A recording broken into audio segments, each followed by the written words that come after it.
The United States Treasury Department said last week it will permit American technology companies to expand their business in Iran. The goal is to increase internet access for the Iranian people. The Iranian government cut most internet access for its 80 million citizens following protests over the death of 22-year-old Mahsa Amini. Amini died while in the custody of Iran's morality police. Iranian state television suggests that as many as 26 protesters and police officers have been killed since violence broke out over the weekend. Secretary of State Antony Blinken said the move will help fight back against the Iranian government's surveillance efforts.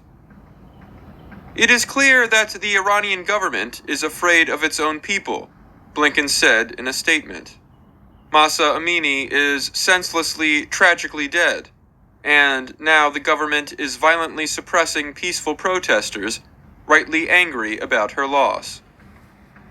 The morality police arrested Amini last week. They said she did not correctly cover her hair with the Islamic headscarf called the hijab.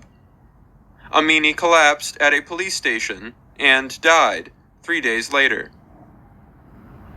U.S. sanctions went into effect Thursday on the morality police and leaders of other law enforcement agencies. The Treasury Department updated its general license Friday. The new license permits tech companies to offer more social media services, video meeting, and cloud-based services. The updated license also removes the requirement that communications be personal.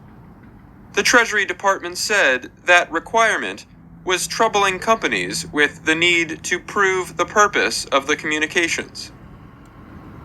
The Iranian government said the United States was supporting rioters and seeking to harm the Islamic Republic. Washington is always trying to weaken Iran's stability and security, although it has been unsuccessful, said Iran's foreign ministry spokesperson during a television appearance. Amir Rashidi is an exiled Iranian who is director of Internet Security and Digital Rights at Mian Group. He said lifting restrictions will help Iranians avoid censorship laws.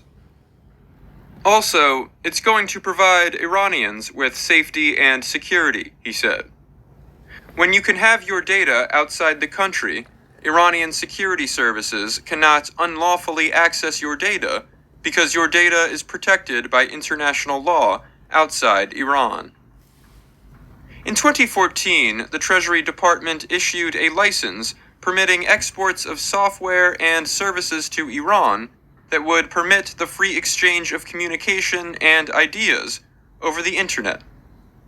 The hope was to spread information to Iranian citizens. Even so, U.S. companies have been unwilling to do business in Iran because of fears of violating existing sanctions and other laws. On Monday, Tesla head Elon Musk tweeted that his satellite internet company Starlink would seek permission to operate in Iran.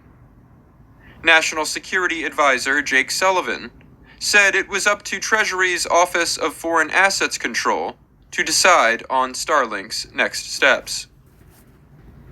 The White House said the move, along with a recent increase in sanctions, does not affect the administration's plans to re-enter the Iran nuclear deal. We have concerns, we do, with Iran, said White House Press Secretary Karine Jean-Pierre. But the Iran deal is the best way for us to address the nuclear problem. I'm Dan Novak. The United States Treasury Department said last week it will permit American technology companies to expand their business in Iran. The goal is to increase internet access for the Iranian people.